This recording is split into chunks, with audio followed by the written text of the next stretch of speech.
BIA Media, Canada's top black media provider.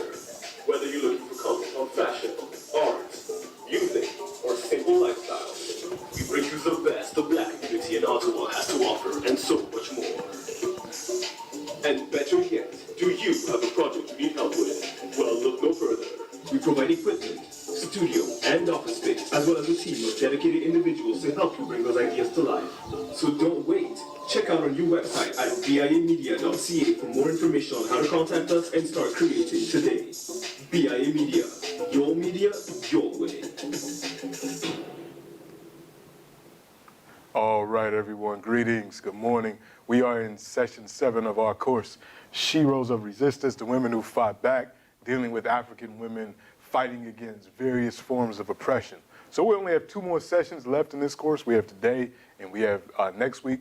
But this is part 1 of this course. We will, at some point, pick up with this class again because there are so many women that 8 weeks really just doesn't cut it. And in times past, we've actually extended this class into December. And we sometimes don't have December seminars, but this year we will have a December seminar. So we have to have a hard stop next week for week 8. Because in December, this will be sent out in the email later, but I'll make another announcement about it at the end of class today. We will start our Sankofa seminar on the Haitian Revolution, which will go 3 weeks in December and then 3 weeks in January. And that seminar is going to talk about the origins of the Haitian Revolution, what went on during the Haitian Revolution, and then the immediate aftermath in the 19th century of the revolution in Haitian independence. And then in January, when we will pick up, we will talk about the 20th century, the past 20 years, and then we will end class with what's going on in Haiti now to talk about how the revolution continues and how the maintenance of Haitian independence continues. In fact, right before we started today, the folks that in the studio, we were talking about Haiti. So this is timely, it's important. There's so many lessons from the Haitian Revolution that we can take for our current predicament around the African world. And it's important for us to constantly study the good, the bad, what went right, what went wrong, and critically analyze it and assess this most important event in African world history. So that's what we'll be doing in December and January. And the link will be sent out soon so you can register, invite other people to register. And this is going to be a very powerful course, so make sure you don't miss it. But we'll finish off with, I should say, session 7, that's what we're in. What we're going to do, we're going to review what we talked about last week. And today's focus is going to be on the resistance to colonialism at the very beginnings in the 19th century. So before colonialism had a chance to really consolidate itself in the early 20th century, we're going to look at these queens and one queen mother. So 2 queens and a queen mother that fought against European colonial invasion and how they did it. And when we talk about this today, when we talk about these 3 women, we are going to look at 2 very important things. One, we're going to look at the institution of queenship and royalty and how that it can sometimes be a mixed bag. Yeah, they led resistance against European invasion, but they also had some tendencies of authoritarianism amongst their own people. So we have to balance both of those things. And alongside of that, the second thing we'll talk about is how these women were talked about in the media during their time by the European press and how their legacies were appropriated by various communities around the world. Because it's really interesting when we look at how a life was actually lived and then how that life is memorialized and remembered. And we'll look at how the European press presented these women and the negative attributes they put on them. And then we'll look at how the African world, both inside of these countries and abroad, looked at the contributions of these women as resistance leaders. So for all the good and the bad that we'll talk about today, the one thing that cannot be erased, that cannot be underestimated, is the amount of principled resistance that these women put up against European colonial invasion. That cannot be denied in any type of way. So we'll talk about that. We'll talk about the role that spirituality played with all these women. We'll talk about the role that their politics played, both internally and their exchanges with the Europeans on the global stage. So that's what we'll get into today. we're, again, moving away from Africans being taken out of Africa to have their labor exploited, extracting resources in the Americas, to Africans having their labor exploited in Africa and their resources from Africa being taken out to enrich Europeans and Americans. This is the age of colonialism. We've talked about this in classes past, and we'll talk about it in classes future, but it's important to make this connection that slavery directly leads into colonialism. They're not separate phenomena. Slavery happens, the insecurity around the slave trade weakens Africa. It makes it ripe in the 19th century, mostly in the late 19th century, for colonization. Although in places like Algeria and in Madagascar, which we'll talk about today, the fight against colonialism actually starts in the 1830s. So we'll get into that. But the reason for, we see as early as the 1830s, the Europeans starting to reorient their goals in Africa. The goal is no longer to take Africans out, but to keep Africans in and exploit them there. The British lead the way, and then the French. They're using the chaos wrought by the slave trade to make these new arrangements with African leaders, arrangements of protectorates, saying that, we're going to offer you protection so that nothing happens to you. The settler colony of Liberia is set up by the Americans. So all this is happening in the early 1800s, but it's not until the end of the 1800s that the Europeans are finally strong enough to actually go in and start conquering territory and creating settler colonies and then traditional colonies throughout Africa. And one of the queens that we'll talk about today in the second part of class is the one responsible for making sure that all of Africa wasn't colonized. And that's the Empress of Ethiopia, who we'll talk about in the second half of class. So if we look at this map here, these are some of the larger kingdoms historically in Africa. You see a lot of them are organized around rivers, a lot of them are organized around lakes and on the coastal area. And one important one that a lot of people don't consider when they talk about the great kingdoms and empires of Africa is the one furthest to the east, which is the Marina Kingdom of Madagascar. Even when people draw maps of Africa oftentimes and we wear medallions with Africa on it, and we always leave out Madagascar as if it's not a part of Africa. But this is an incredibly strategic location. It is a nation full of natural resources, and in the 1700s, the 1800s, for the Europeans, this became an extremely important geopolitical space.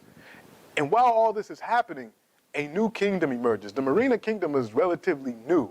It emerges in the late 1700s, around the same time that Ashanti Kingdom is dominating in West Africa, around the time that the Zulu Kingdom is emerging in Southern Africa. We have the Marina Kingdom. We have an emperor that emerges, makes this small kingdom into one of the largest political entity on the island of Madagascar. And then his son takes over. So before I get into that, let's talk about the evidence for today, because we always have to go with our evidence. So the history that we're going to be talking about today comes from a number of sources.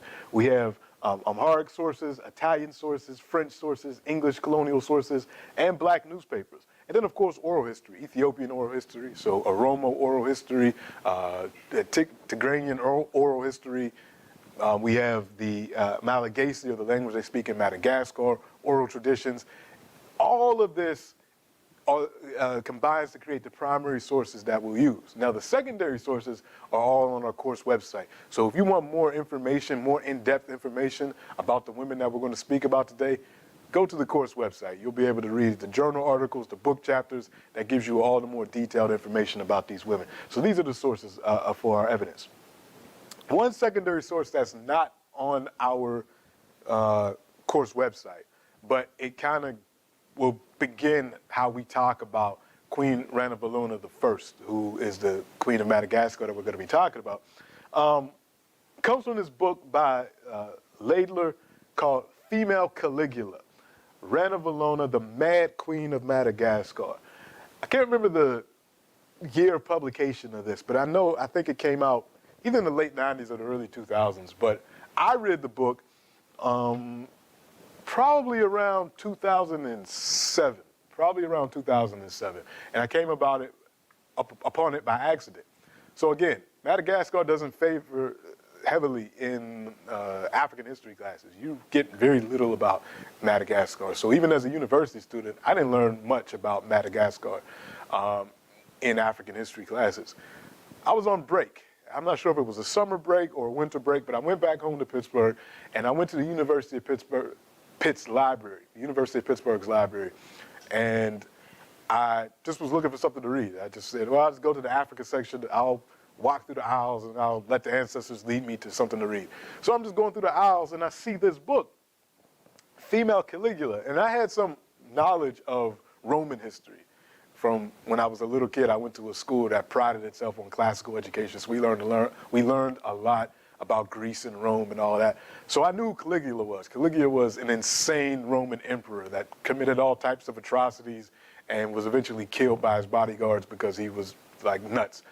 So when I saw Female Caligula and they're talking about this African queen in Madagascar, I said, let me read this book. So I sat down in the aisle at the library at the University of Pittsburgh. I got a chair, and I sat down, and I read this book in a day.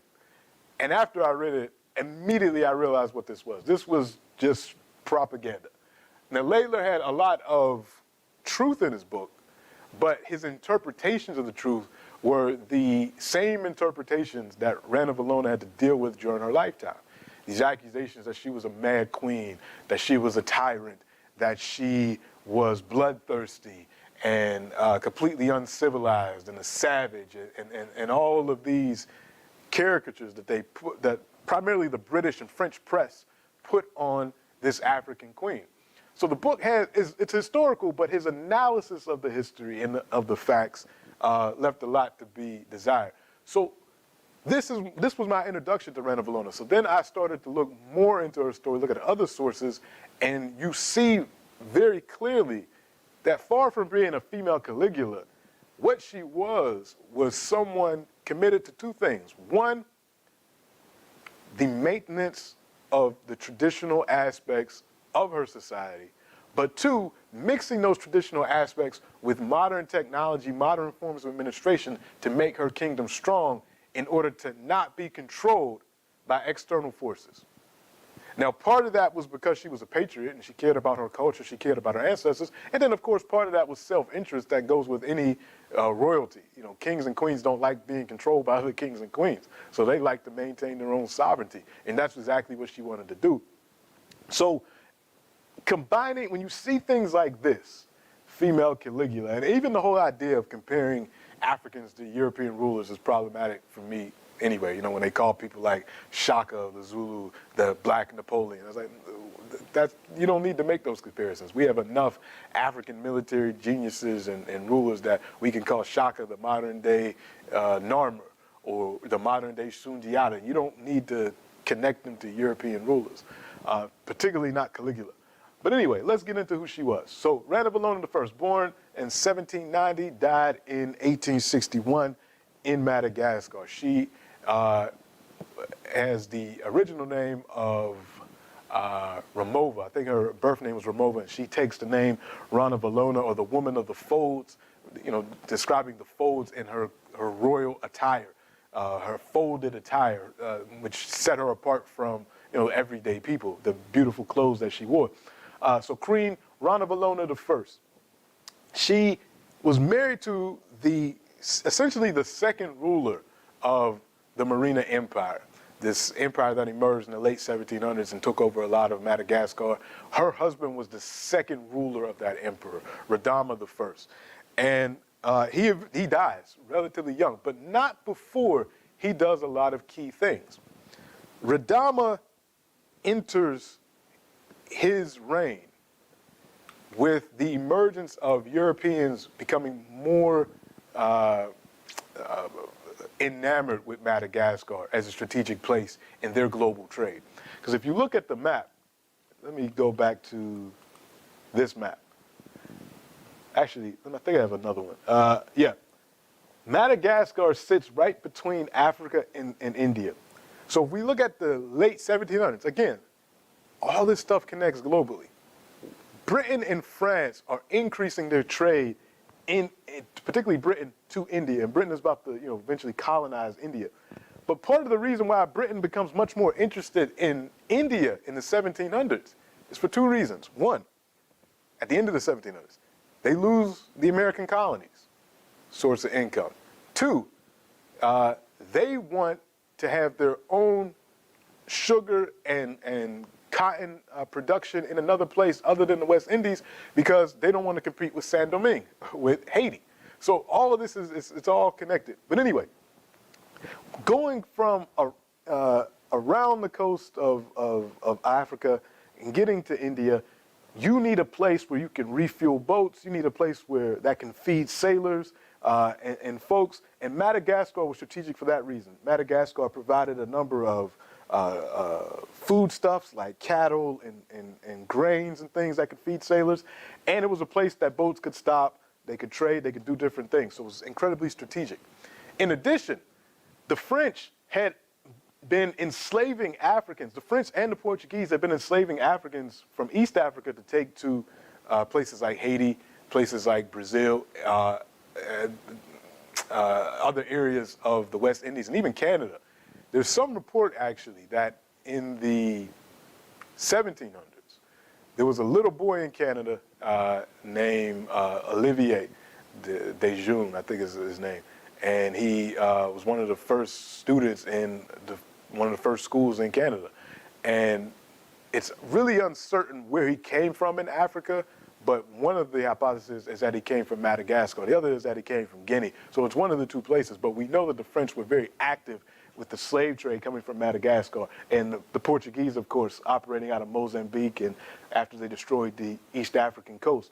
So a lot of slave trade is happening in that area, and of course the British want to stop the slave trade because they don't want Saint-Domingue to get richer, and they want to punish the American colonies as well. So British are, again, and they're moving toward quote-unquote free labor as well. So the British don't want the slave trade happening. So they want to use Madagascar as another one of these areas where they can park British naval vessels to help fight against the slave trade. So Madagascar is incredibly important at this time. And Radama, her husband Radama, is in the middle of all of this. So when the British and the French make envoys to him, and he receives them well, he wants them to help modernize his administration. He invites them to come in. He invites the missionaries to come in. Because again, one of the key aspects of the colonial project, particularly in its early stages, is the missionaries. The Europeans bring the missionaries in first. First comes the explorers. The explorers come first. They map out everything. They make connections with the local population. They learn about the local customs. They're the penetrating force. And then the missionaries come, because once the explorers come back with their tales of, what they call animism, or people worshiping their ancestors, or worshiping natural phenomena as representations of the spiritual realm, when the explorers come back and they talk about these things, the first thing the missionaries want to do is, oh, well, these people don't know Jesus, so we need to send missionaries to these places to convert them to our version of Christianity. So the missionaries come. So Radama has missionaries in Madagascar. He has English officials, French officials. He allows them to come to use Madagascar as a place on their way to India. As the British are establishing Cape Colony in South Africa, Madagascar becomes incredibly important. British have also begun the colonization process in Mauritius, which is another one of the little island nations off of Africa. So they're operating there. So all of this is happening. And Radama is welcoming them. He's buying guns from them, from the English, from the French. He's arming his new empire. Because again, he inherited this empire from his father. So all of this is occurring, and then he dies. When he dies and she takes over, Rana Valona is in her 30s. She is pregnant when he dies and when she takes over. And she has to make it very clear to all of those around that she's in charge. This is very similar to what we talked about when we talked about Njinga and Ndongo a few centuries earlier. When you have these successions and a woman takes over in these kingdoms, they have to be extremely politically savvy in a lot of these areas where it's not normal for a woman to take over. In Madagascar, it wasn't normal. In fact, this was, again, a relatively new empire, so succession was still kind of being figured out. But she takes over and she's heavily pregnant. And she tells the collective body that although she's a woman, she is in charge. And she will not hesitate to do what she needs to do to maintain her position. And she actually demonstrates that because she kills her deceased husband's mother, his sister, and his nephew to consolidate the fact that she's in charge. So she takes a lot of people out. Again, this is kind of those negative aspects of royalty and these royal successions is people get killed. And she established herself in that way. Also, when she gets in, she immediately begins to reverse Radama's European policies of just opening up Madagascar to the Europeans. She looks around and she says, I need to make sure that we maintain our sovereignty. And this is another shared characteristic among a number of these queens that we'll talk about. They are often much more skeptical of the Europeans than their kings or their sons that are kings if they're the queen mother. They're much more skeptical. So she looks at the situation, what the British and the French are offering and what they want in return, and she says, you know what, I like the technology, I like some of the ways you organize administratively, but we don't need your Christianity, and I'm not giving you that much economic control in my country. And this is and she sends envoys to the King of England immediately after her reign, telling them, yeah, everything that my husband told you about what was going to happen, none of that is going to happen. We're reversing all of that. So immediately, right after she's enthroned as queen, she's starting to get this reputation in Europe as, oh, she's going to reverse all of the things that her husband did, and she's uncivilized. And it's really interesting, one scholar points this out. Not long after her husband dies, the King of England dies, and his young daughter Victoria becomes queen. So what we see during Rana Vallona's career and Queen Victoria's career is this constant comparison between the two in the British media. Queen Victoria, the young queen, she's sophisticated, she's a paragon of womanhood and Christianity, whereas you have this African queen who's uncivilized, who kills people, who's a tyrant, and all this and all this. So you see these comparisons very early on. Rana Vallona was literate. She wrote, and she has a lot of letters that she wrote to her administrators, that she wrote to British officials, French officials, that we still have and can read. And she was very clear. Rana Vallona said, you Europeans may follow the customs of your ancestors, for there be a knowledge of the arts and sciences that will be useful to my country. Wait, I'm sorry, I read that wrong. You Europeans may follow the customs of your ancestors, for if there be a knowledge of the arts and science that will be useful to my country, teach that, for it is good. And I inform you, my relations and friends, of this that you may hear it. God is not the God of one nation, but of all. For all nations have different words for God, and all follow the customs of their ancestors. These are the laws of my country. She's letting them know that technology, fine, we'll take it. Other things, we'll take it if it's beneficial to us. But don't come to us, acting as if you are the only people that know God. We know God. She has this universal understanding of God. She said, God is the God of all countries. Your ancestors had a certain way of doing things and connecting with the spiritual world. Our ancestors did. And this is really important for her because this kingdom that she's in charge of, there's a spiritual element to it as well. The king or the queen of the Marina kingdom was a representation of the ancestors. And in the culture of Madagascar at that time, ancestors give blessings to the living, and the living, through the hierarchy of the society, gave gratitude to the ancestors. So there was this cyclical relationship. If you were a poor person, a working class person in Madagascar, you made offerings to the nobility. Then the nobility made offerings all the way up to the queen. And then the queen or the king interceded with the ancestors on behalf of the entire country, and then blessings like agricultural production and a good economy and victory in war, all these things sprang from the blessings of the ancestors. So when Rana Valona saw what the Christians were teaching, that practice shouldn't be done, and ancestors aren't really that important, and you should follow these ancestors in this book called the Bible, she sees it as a threat. She sees it as, this is attacking my legitimacy, which is fragile at the time. Remember, she becomes queen through a system that's still being developed. You know, it's only 2 generations into this empire. So she has to play this political game with the military, with all these forces in her own kingdom. She can't have a force in her country that seeks to delegitimize one of the main avenues that she has for power, which is the spiritual realm. So she has to make sure that the Europeans understand this. She said, you can be Christians, but don't proselytize your Christianity to my people in a way that delegitimizes my throne and my stance, and that challenges the belief that our people have in the power of their ancestors. This was very important to her.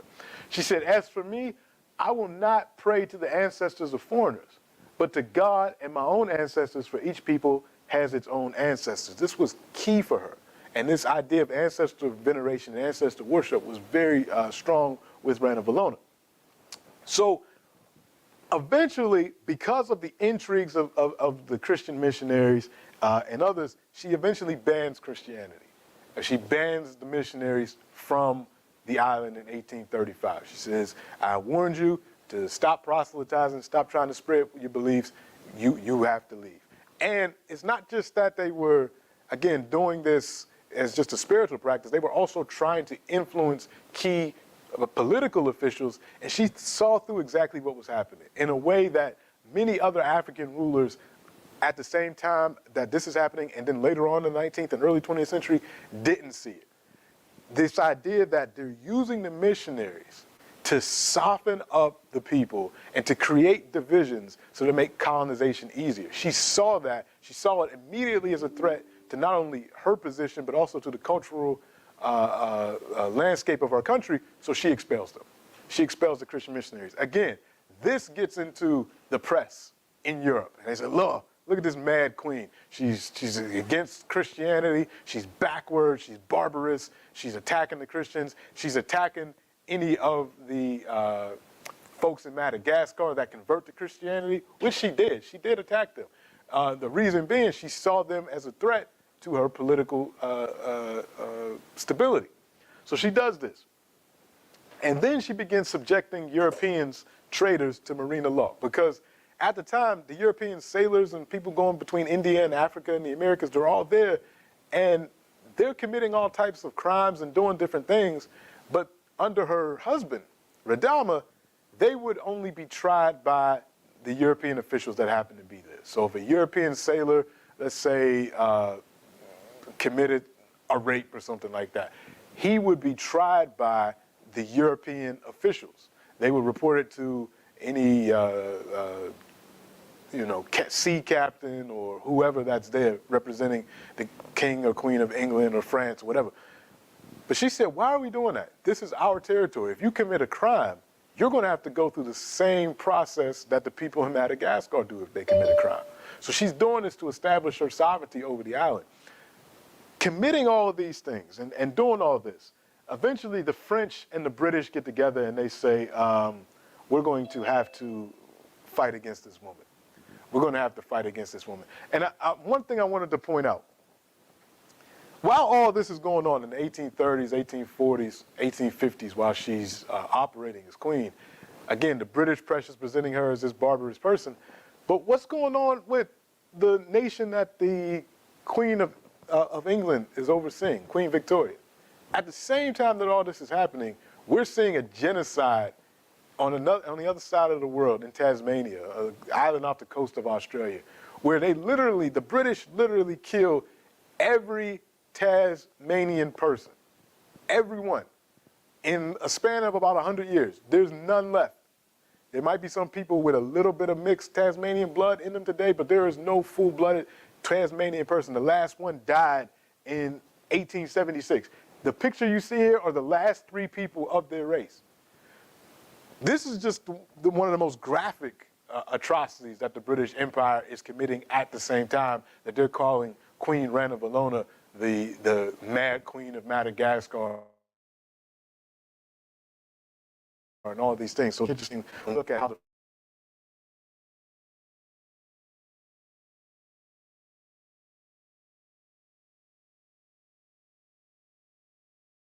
economic interest in the region.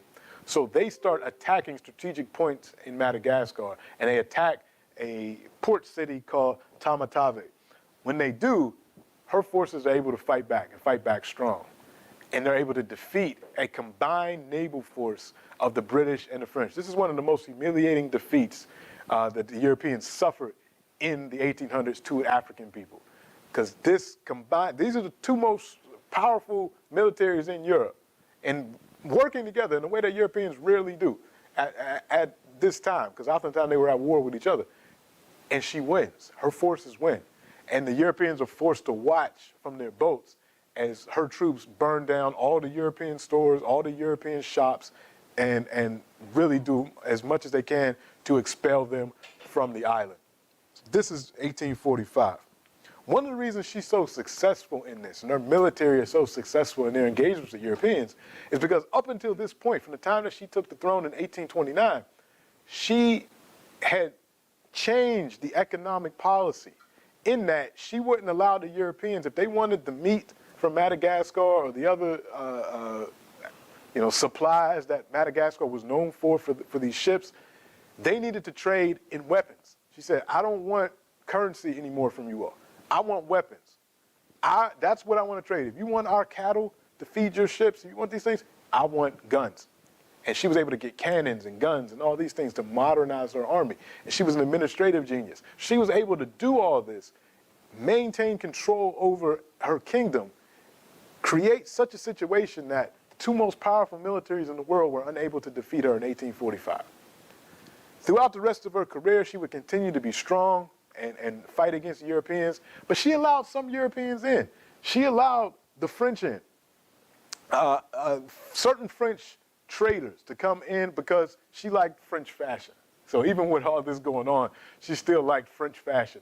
So she would allow the French dressmakers and people to come in and trade, and some other select traders that would, follow the rules that were established under her law.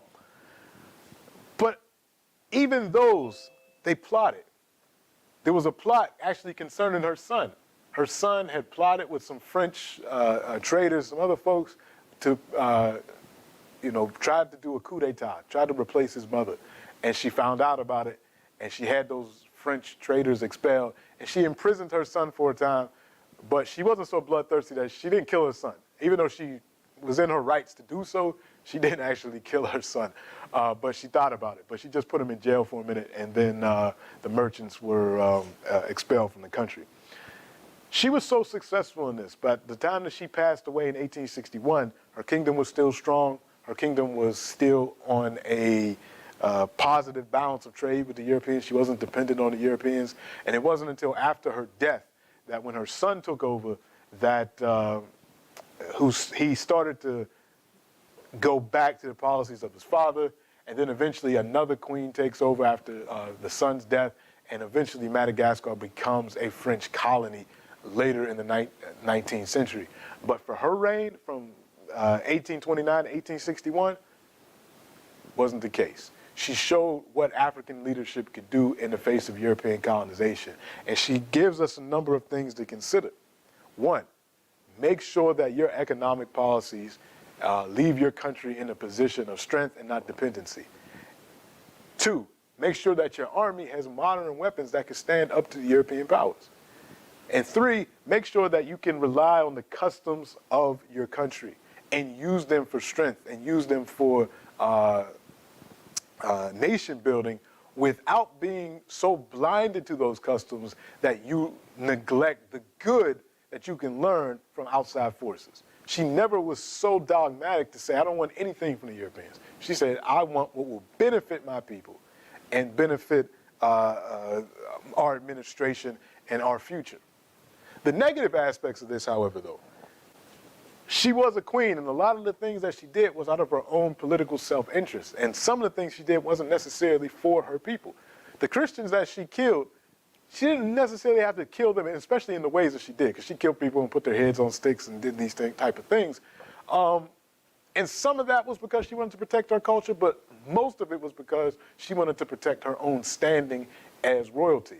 And this is one of the drawbacks of political states that are organized along these types of hierarchies, these of royalty. It's a drawback, and it's something that we should critically analyze when we look back at this.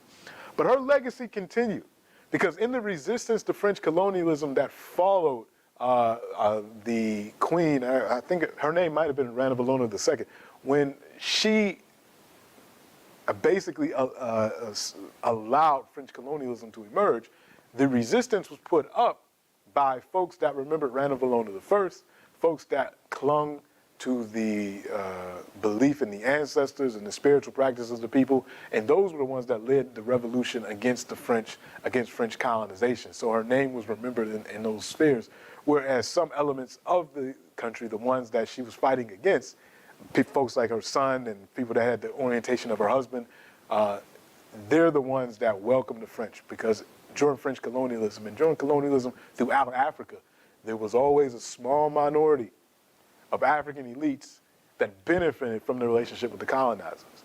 And these are often the ones that were the quickest to eschew African traditions and some of these other things, particularly when it suited them. So, Rana Valona I, remember her name, remember what she did. We're going to take a break, and when we come back, we're going to talk about Empress Taitu Betul of Ethiopia, who's in a very similar position as Rana Valona in terms of protecting her country. So, we'll stop there and open it up for any questions or comments. Daniel, anything in the chat? No, there is nothing in the chat. Mr. Thomas, go ahead. Morning all.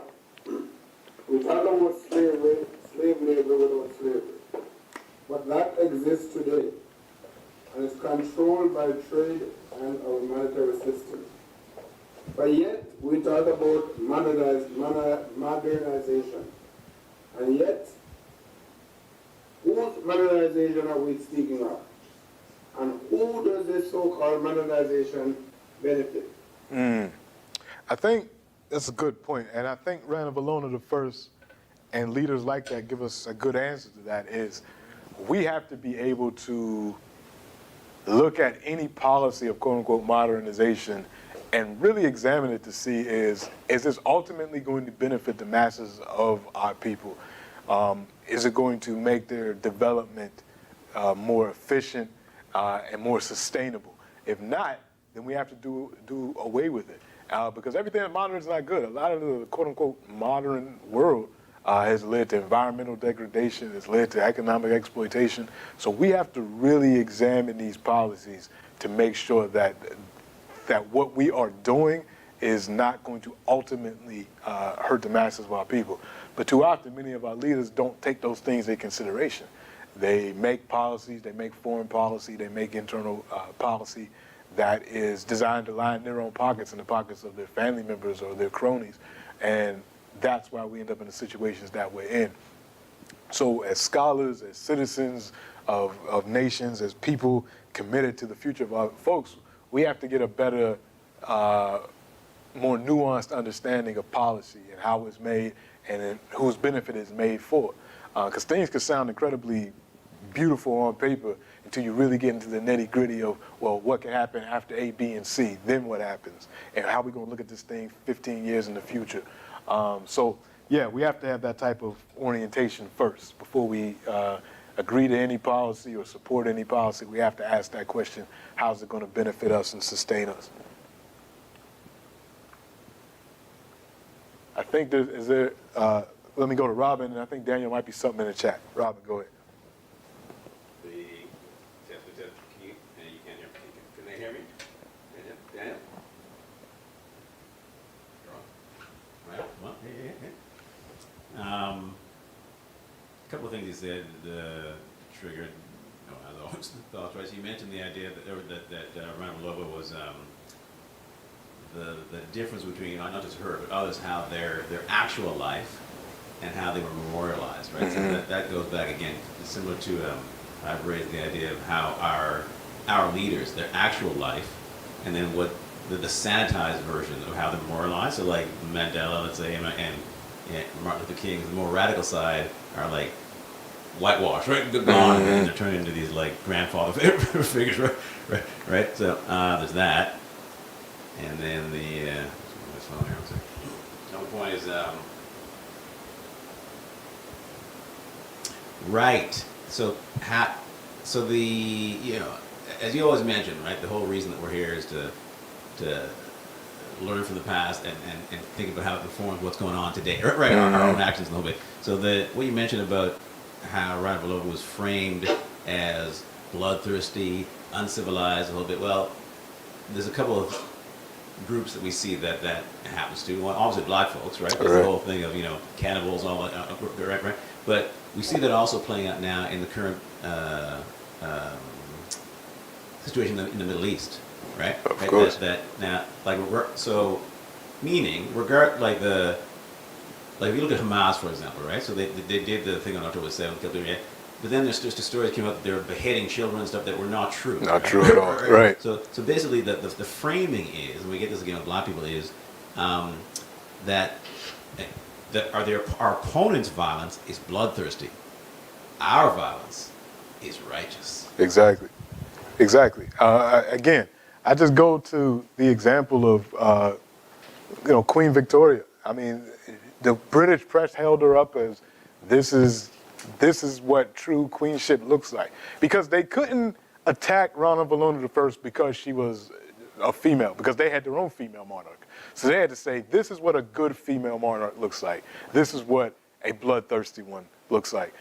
Meanwhile, Victoria's over the largest empire that they said the world has ever seen, and the millions of people that died under her colonial regime, the land that was taken, all of these things, that's considered us, the white man's burden of bringing civilization.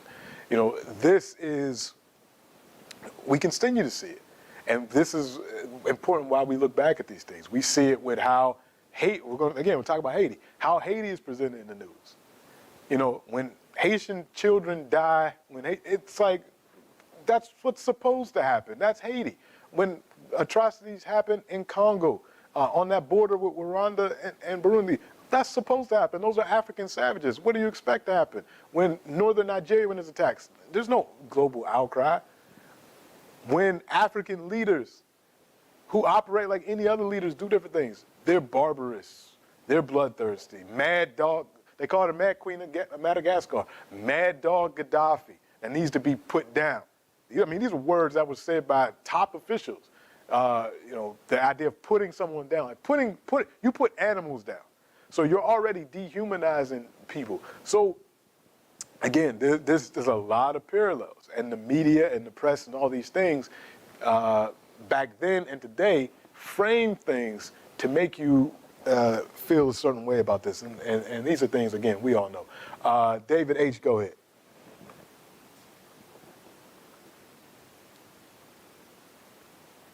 And if you're talking, you're on mute. Thank you. I believe there's some questions in the chat first that get addressed, and then, can you hear me? Yeah, Daniel, is there something in the chat? Because I can't see it. Yes, the question says, did Queen Rana Bolona have other children? What happened to them? What about her husband? Did he have any sort of influence in her rule? Well, the husband was dead. The reason why she was able to take over, her husband died, and the husband had another daughter who Rana Belova killed. Rana Belova killed her mother, killed his mother, his daughter with another woman, his nephew, and his sister. So she made sure that anybody possible that could be in line other than her and her son were killed. From what I know, she only had the son. And he's the one that went to take over. Yeah, I think she only had the son. If she had another daughter, I'm not sure, but it wasn't with her husband. But yeah, that's that. Was there a second part to that, Daniel? It was about her husband, and then did she have other children, or what happened to them? Yeah, her husband, yeah, he died. So he reversed his policies after he died. Is there another question in the chat? No, it was just that one. Okay. So David I H. have my hand raised. I have a question. Okay, go ahead. And then David H. This is a bit of an aside, but I understand that Madagascar is the world's greatest producer of vanilla. Mm. And I just wondered whether the plant was indigenous to Madagascar or it's something that was brought there. Was there any mention of vanilla in those early years in their trading? You know, I'm not sure exactly about vanilla, and I'm not sure if it emerges from Madagascar or it was brought there, because there's a lot of movement of goods and plants and things from all different places of the world, and countries become the top producer of things that aren't, necessarily indigenous to those countries. Like Ghana becomes the top producer of cocoa at this time, and cocoa's not indigenous to Ghana. It comes from the Americas. Or bananas in Africa actually come from Malaysia. So there's a lot of movement of goods. So vanilla, I know Madagascar is the top producer, but I don't know if it's indigenous to Madagascar or not. I'm not sure about that. But there were a lot or maybe people weren't even aware of its use at that time, even if it were. Yeah, I'd have to look that up because I'm not even sure. But this is that time of discovery where so many plants and animals are being, and animals themselves in Madagascar has one of the most rich diversity in terms of its fauna, in terms of its animals, lemurs, and this is the same time that the dodo is put into extinction in Madagascar because it's so easy to kill that the sailors kill it to extinction. So a lot of different things like that happening. Okay, thank you. Yeah, I'm gonna have to look that up because I'm not sure. But David H., go ahead. Thank you. To Mr. Renford's point, modernization or pretty much keeping up with the Joneses, so to speak, in their weapons and possibly policies, adopting Eurocentric policies. If they did not do that, though, was there not the threat of being annihilated by superior aggression? Yes and no. I think the weapons aspect of it, you can go at it with two ways. You can do what Rana Valona and then what we'll see what Ethiopia does in terms of getting European weaponry, but at the same time, both Ethiopia and Madagascar, but this was probably done most successfully in Japan, is the reverse engineering of weapons of warfare, where they would get the weapon, break it down into its parts, and try to figure out how do you recreate this so you don't have to depend on Europeans. This is one of the things that we're acutely behind with in the African world today, is the technological aspect of it, where we're still dependent on bringing things in from the outside. And when you do that, you run into risk. And the other part with that is the modernization in terms of the administration. That can go both ways because there are indigenous ways of organizing and understanding politics that work better for the situation that folks are in versus imported ways. But sometimes our leaders think that just because something came from the outside that it's automatically better. And in many cases, it has proven not to be the point. In a lot of situations, parliamentary democracies, presidential democracies modeled on constitutions from the West have proven to be incredibly disastrous in African politics. So we have to really do a better job of assessing. And even with the weapons, it's all about appropriateness and how they're used, because you can fight a war against a Western power without the most recent weaponry if you are brave enough, if you have a national unity, if you have ingenuity. There's ways you could do it. We saw it in Vietnam. You see it in a lot of places that it's not always the most advanced weaponry that wins warfare. It's how things are used and how the military leaders utilize what they have. So there's that. Is that a hand, David H, or is that? I gotta look at my glasses. It's a thumbs up. Oh, okay. I just saw something on the side. I got with my glasses. Did something else pop up in the chat, Daniel? Yes, but it wasn't a question. It was just a comment about vanilla in Madagascar. Oh, okay. Was there an answer given? Because I'm curious about that myself. It says, speaking of vanilla, interesting fact, Edmund Albius, a horticulturalist and slave from Reunion, an island not far from Madagascar, invented a technique for pollinating vanilla orchids quickly and profitably. His technique revolutionized the cultivation of vanilla and made it possible to profitably grow vanilla away from its native habitat. Okay. All right. Mr. Thomas, last point on this, and then we'll go on to the Empress. Morning again. As we talk about modernization, one need to remember that when we get conquered, the laws are made by the conquerors, and the inhabitants are tried and treated by the conquerors in their custom, not the native custom. And that in itself is a problem. Yeah, and especially when it continues after so-called independence, then it's really, really a problem. All right, so let's move over to Ethiopia. So we're moving a little bit forward in time. So Rana Valona dies in 1861. At the time of her death, if we go to the west, to Ethiopia, there's a lot of development happening. And we're seeing the emergence of the modern empire of Ethiopia, the empire that would last until 1975, 74, 75. This is the emergence of the modern Ethiopian empire around the 1850s, 60s, 70s, and into the 1880s.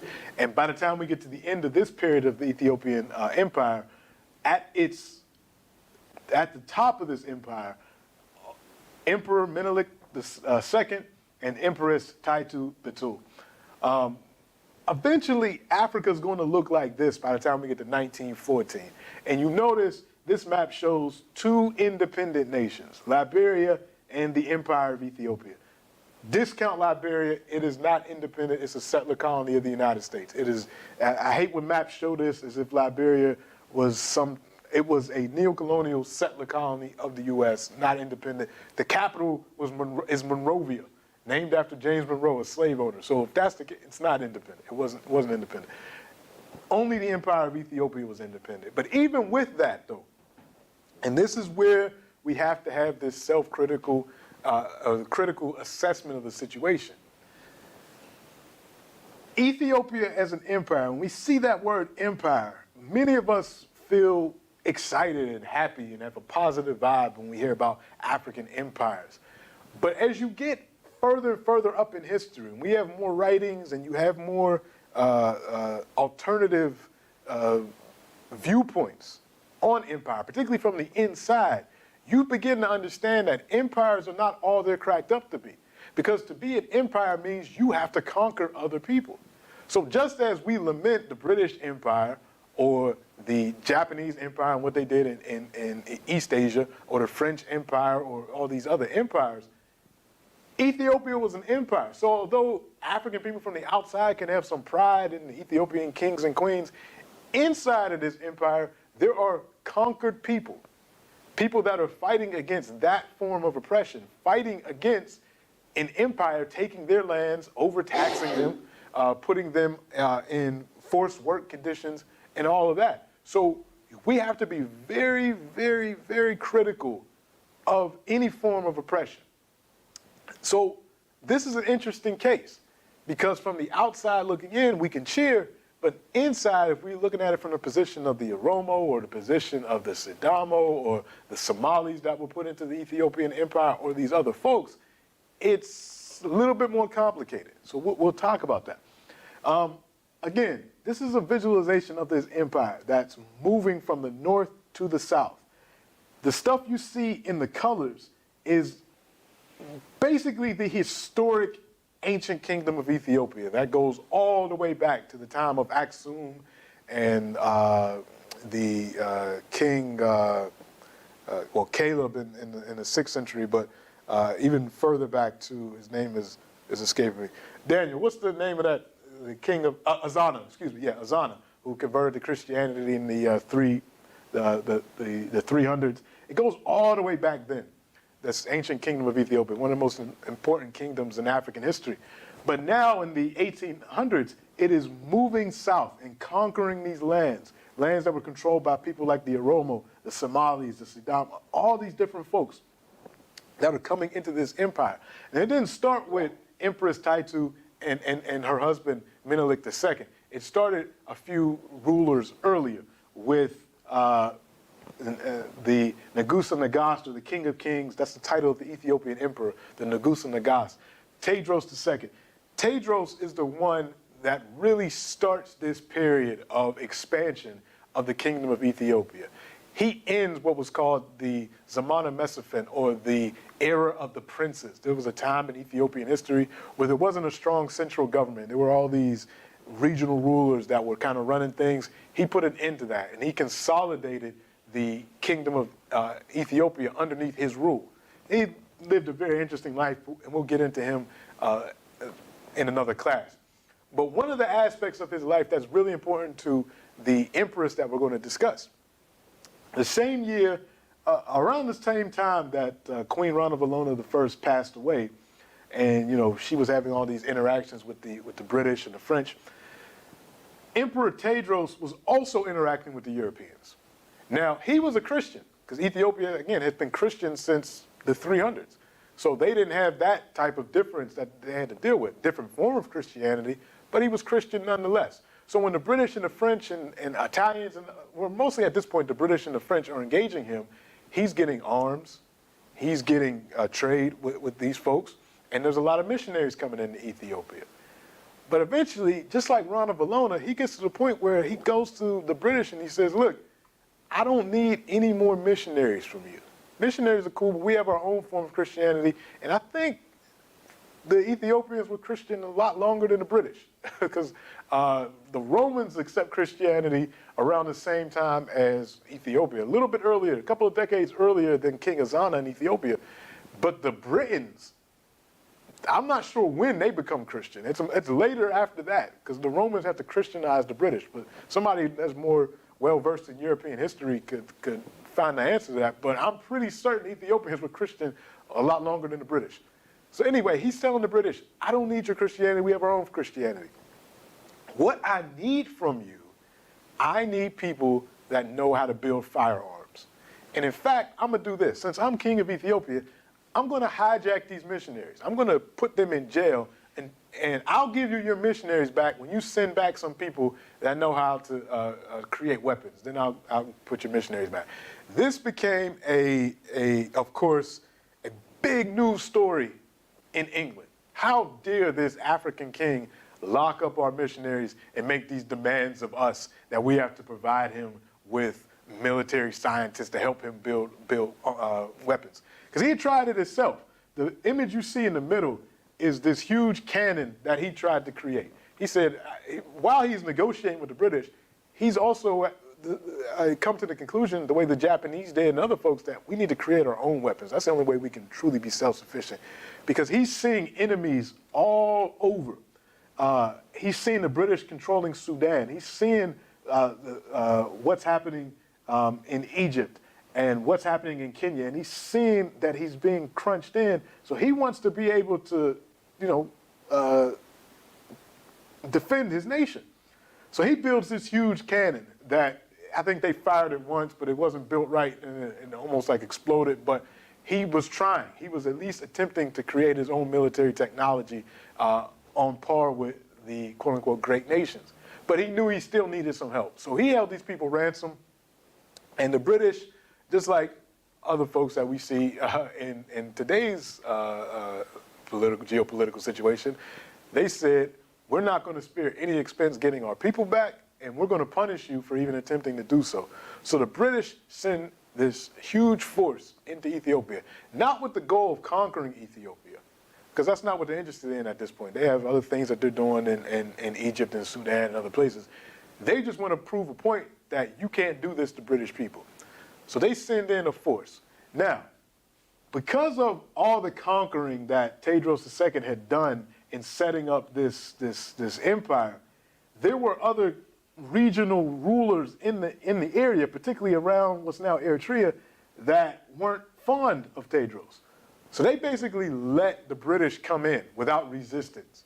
And the British were able to come in, liberate their missionaries, and in the battle with the British, Tedros kills himself. It's one of the most famous images in Ethiopian history. In the middle of the battle, Tedros kills himself. Tedros' son, Alamayo, Prince Alamayo, is taken to England. He actually lives in the household of Queen Victoria, and he actually dies in England of some undisclosed disease, but there's probably faced a lot of racism and other things in England as well. But he ends up dying in England relatively young. And his father's hair was cut off after he was killed. His hair, not his head, his hair, and was in England for a while. I think they just returned his hair, and I think the body of Prince Alamayo was brought back to Ethiopia recently, like within the past 5 years.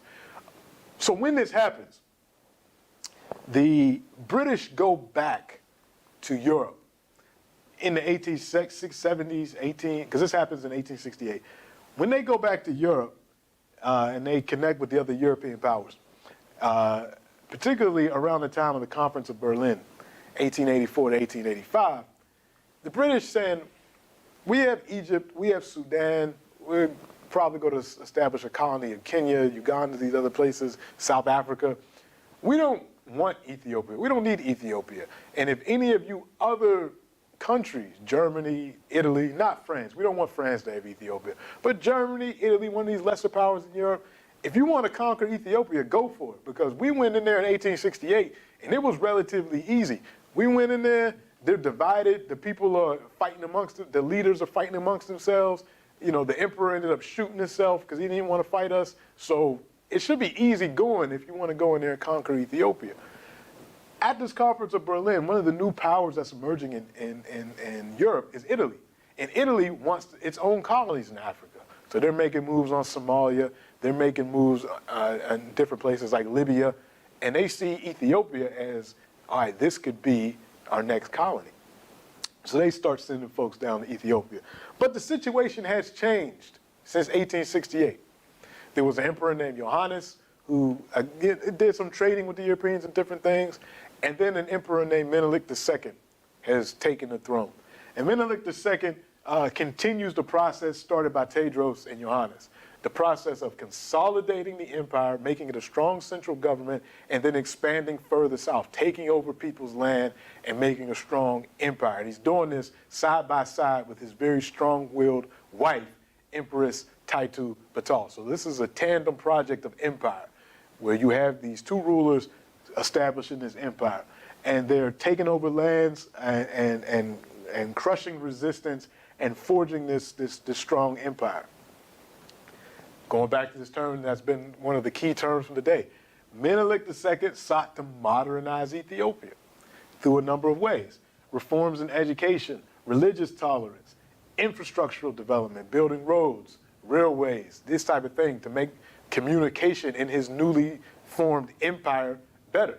Again, all this stuff is being resisted by people like the Oromo, and he's committed a number of massacres against the Oromo people and against other populations in Ethiopia. So this is not all, voluntary. People in Ethiopia aren't just, jumping up to join this new empire. There's a lot of repression happening.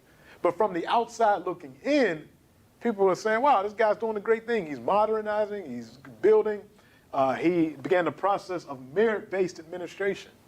Prior to Menelik, it was who you knew and who your family was that allowed you to rise in empire. But now he's saying, okay, I'm conquering these lands. Part of what I want to do is bring in people from the conquered to put them in my administration and put them in my military. Because no longer we're going to have these little regional militaries that are under the control of particular princes. I'm building a national army.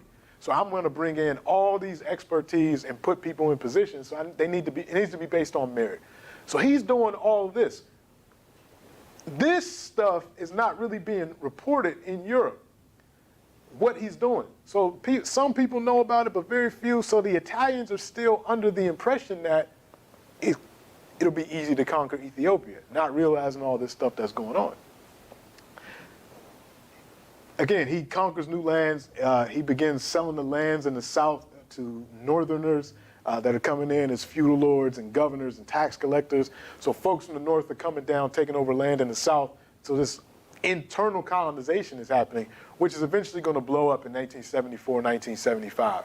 But we'll get to that in another class. And Empress Taitu was right by his side while all this is happening. So while he's building, the Italians make their move. The Italians come first. They come with diplomacy. The Italians are there. The British, the French are there in some respects. And they come to the emperor. And they come with gifts. And they come with kind words. Oh, emperor, you're a Christian like we're a Christian. You know, there's a lot of stuff going on in the world. Let's be partners. Let's work together. You know, you don't have a lot of presence in Europe, and all the major powers are in Europe. So the Italians say, as a gesture of goodwill from us to you, why don't you let us be your voice in Europe? You know, we can help you with the diplomacy in Europe. And here's some gifts and all this. And while they're making this presentation, Empress Taitu is just looking at them the same way Rana Valona probably looked at the French and the British when they were talking to her husband. And she doesn't trust them.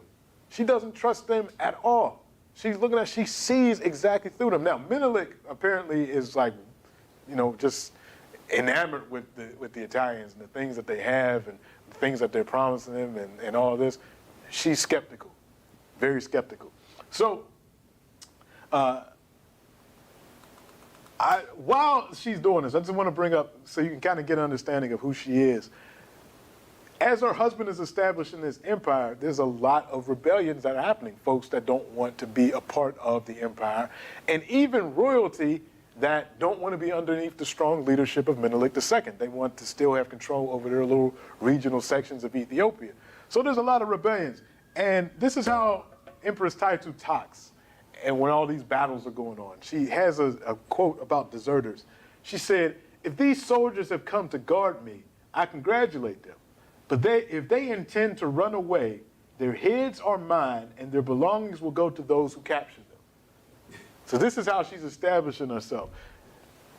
One of the people in her empire attempted to rebel, named Zagaye. Zagaye's rebellion. She said, "Men of my country, it is to prevent further suffering that I have come here." So she traveled from the capital, the newly established capital that she actually founded, which is still the capital of Ethiopia today, Addis Ababa. And she says, since the time of Gugsta, one of her ancestors, until today, we've had no quarrel with you. Take care that no dissension explodes between me and you. As for Zagaye, if I should hear that you permitted him to enter and govern Yeju, or even if I learn that you allowed him to drink water in Yeju from his cupped hand, we will become you and I mortal enemies. This is what she's saying to the people. You better not even let this man come in and drink water. If I hear about it, we're going to have a problem. I'm going to attack this entire region. This is how fierce this empress was and how much she wanted her power to be understood. So when the Italians are coming in and trying to get the emperor to sign this protection treaty and do all this, she's the one saying, don't do it. Eventually, the emperor signed something called the Wuchale Treaty in 1889. This starts the battle between the Italians and the Ethiopians because the Italians tried to be slick. This treaty said in the Ethiopian language that it was written in that the emperor of Ethiopia, if he chooses to, can use the Italians as almost a diplomatic middleman between the king of Ethiopia and the rest of Europe. The Italian version of the treaty said Ethiopia must go through Italy for any of its external negotiations with Europe or anybody else. So the Ethiopian treaty said if they choose to, the Italian treaty says has to, which basically made Ethiopia a protectorate to Italy. Where when news of this reached Ethiopia, how the Italians were going back to Europe, interpreting this to the British and the French and the Germans and the Belgians and whoever, when news got back to the Ethiopians, Empress Taitu chastised Menelik II hard, in a way that observers were saying, wow, this is kind of embarrassing for the emperor that his wife is just talking to him any type of way, because she knew he couldn't do nothing to her because she was so powerful. So the emperor is just listening to her just berate him. She said, King John, Johannes, the emperor that preceded Menelik, never wanted to cede an inch of territory. He fought against the Italians and the Egyptians for this principle. He died for this. And you, after such an example, wish to sell your country? Who will want to write your history? Who's going to remember you after you did this? So, of course, they had to go to war at this point. I mean, your wife is berating you. You as the emperor, you got to be like, all right, I made a mistake. What are we going to do? So they back out of the treaty. The Italians see this, and they say, this is our pretext for coming in militarily and conquering Ethiopia. Because in these negotiations between the Europeans, among the Europeans, in conferences like the Conference of Berlin, these conferences were designed to figure out how Africa was going to be divided up among the Europeans. What were going to be the rules? And the rules were this. You had to have a treaty with an African ruler that basically says that you're under their protection. That way the other European powers won't encroach on that territory. So the Italians said, well, we got Ethiopia under our thumb. And then the Ethiopians said, no, you don't.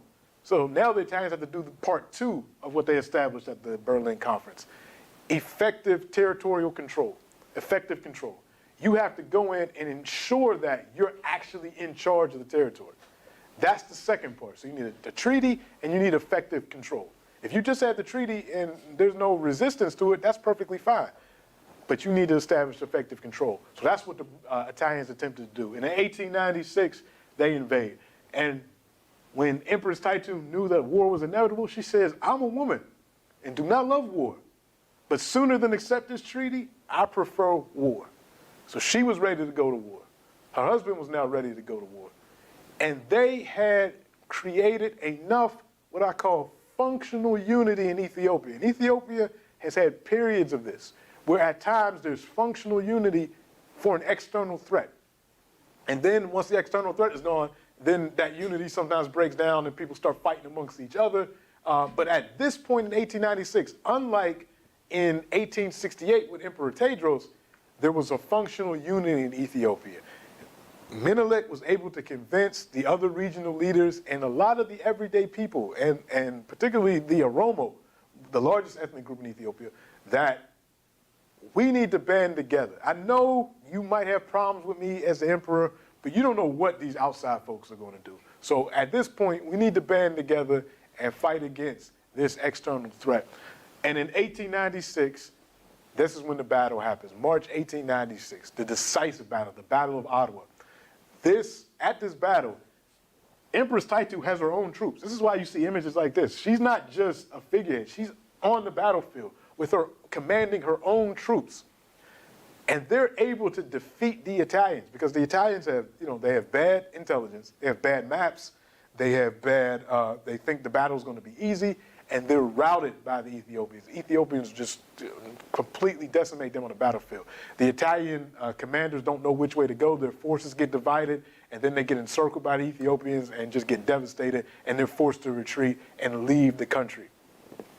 One of the most important victories in African world history. And it's from this victory that Ethiopia gets this international stature in the African world. Because of this victory, and also because Ethiopia is mentioned so many times in the Bible, even though the Bible is not talking about this Ethiopia. The Bible is actually talking about Sudan, but the name Ethiopia is in the Bible. So African people all over the world in 1896 see this victory. They hear about it in the newspapers of the African king, and this was like the Wakanda from back then. People got so excited when Black Panther came out in the movie theater and everybody's talking about Wakanda forever. That was fictional. This was real. And this was at a time where colonization is happening. It's at a time where Jim Crow racism is happening. Black folks are catching hell all over the world. And there's this one shining example of an African king and queen that fought against a European power and won and protected their country. So Ethiopia becomes so important. So important, in fact, that a couple of decades later, in 1930, when Haile Selassie is crowned emperor, there are people that see this as a sign of the second coming, and a whole religion based around Haile Selassie I emerges in the African world called Rastafarianism, starting in the 1930s. So Ethiopia takes on this very prominent role, the same role that Haiti played in the 19th century Ethiopia plays in the early 20th century, this symbol of African resistance. But again, we have to be critical and nuanced in our understanding of this. Africans from the outside don't realize that when we're talking about an empire, that means it's built upon exploitation and oppression of various peoples. So inside of Ethiopia itself, and to this day in Ethiopia itself, Emperors Taitu and Menelik in some quarters aren't seen as these great figures. They're seen as the bad guys for people that were conquered and put into this empire. Emperor Menelik's massacres of the Oromo are highlighted often by Oromo historians who say, wait a minute, as you praising this guy as the savior of Africa and as a fighter against colonization, at the same time, he's also a colonizer. He's also someone that oppressed hundreds of thousands, millions of people. So we need to look at these things critically. So both of these things can be true at the same time. We can celebrate this African king's defense of his territory against the Ethiopians, and we can also criticize his own internal colonization and internal imperialism, because that's what an empire is. So it's important for us to look at that and to engage that, because when we look at African history and we talk about these great kings and queens and emperors and all that, we got to understand what empires are based on and have that type of critique. I'll talk about one more person and then we'll call it a day, because while all this is going on, if we go a little bit further south into what's now Rwanda and Uganda, we have the history of Nyabingi Muhamusa. Nyabingi Muhamusa. Muhamusa is her name. She was a queen mother in Rwanda. And while all this is going on in Ethiopia, probably about a year after the Battle of Ottawa, the Germans are operating in Rwanda, trying to do the same thing, trying to get a treaty, trying to establish effective control over the Kingdom of Rwanda. In 1897, a king named Musinga signs a protection order with the Germans. So just like Menelik II almost signed a protective treaty with the Italians, Musinga knowingly signed a treaty of protection with the Germans because the Germans had helped him become the ruler of the Kingdom of Rwanda. Now, the person that should have been the ruler was a young man whose mother was still very active named Muhamusa.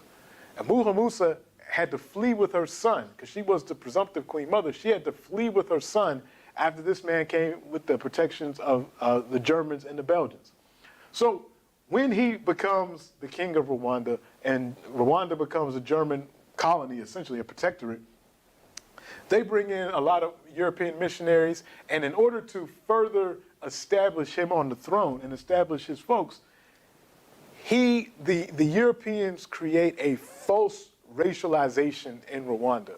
And they are the ones that create the Hutu and Tutsi as racial categories. They don't create these categories. Prior to the Germans, to be Tutsi or Hutu really spoke more to your social category, your social class. And you can move from one to the other, depending on how you were doing in life. But the Germans come in and they want to racialize everything.